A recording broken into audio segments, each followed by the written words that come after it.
الشيف براك اتسرق من ابوه؟ ايه الحكاية؟ اتقلبت السوشيال ميديا بعد فيديو للشيف براك بيقول فيه ان والده استغله وباع كل مطاعمه، وانه رفع دعوى قضائية عليه عشان يقدر يرجع حقه. وكمل كلامه وقال: أرجوكم ما تنخدعوش باللصوص اللي بيستغلوا اسمي وصورتي. مين هو؟ الشيف براك واحد من أشهر الشيفات في العالم، وده بسبب فيديوهاته المميزة وابتسامته الساحرة، واللي من خلالهم قدر يدخل جوه قلوب الملايين. ده غير تميزه في تحضير كميات كبيرة جدا من الأكل قدام الكاميرا، علشان كده قدر يكون شيف مختلف ببصمة مختلفة عن أي شيف تاني. بداية الإمبراطورية. وقع الشيف براك في حب المطبخ من وهو عنده 15 سنة، لدرجة إنه كان بيروح المطعم بعد المدرسة وينام فيه علشان مش عايز يروح ويبعد عن حبه الأول والأخير. لحد ما مر الوقت وقابل الشيف براك جمهوره لأول مرة من خلال فيديو نشره في سنة 2015. الفيديو ده ما كانش مجرد وصفة عادية كده، لكنه كان فيديو بيستعرض فيه مهارته في تحضير وجبات ضخمة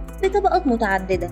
وبمساعدة السوشيال ميديا قدر الشيف براك انه يحقق جماهيرية ما اقتصرتش على الوطن العربي وبس، لكنها وصلت العالمية ولقلوب محبين حول العالم كله في غمضة عين. في يوم وليلة تحول الشيف براك من صاحب سلسلة مطاعم شهيرة لولا حاجة حرفيا، بعد ما اتنصب عليه من والده نتيجة خلافات بينهم استغل فيها والد الشيف براك حقوق ملكية الاسم وباعها لرجل أعمال أجنبي من غير ما يرجع لصاحب الشقة. الشيف براك رجع فعلا لنقطة البداية من تاني، لدرجة إنه باع عربيته عشان يقدر يغطي تكاليف حياته المادية ويقف على رجله من تاني. مواقف لا تنسى. الشيف براك كان صاحب مواقف إنسانية علمت في قلوبنا كلنا، ومن مواقفه دي عرض الشيف براك تيشيرتات ميسي ورونالدينيو الأصلية في مزاد، وقراره بإن كل العائد اللي هيجي منهم هيكون من نصيب متضرري الزلزال اللي حصل في سوريا وتركيا. ده غير حملة الكنافة المدرسة كاملة في تركيا وفيديوهات هدايا للأطفال في العيد.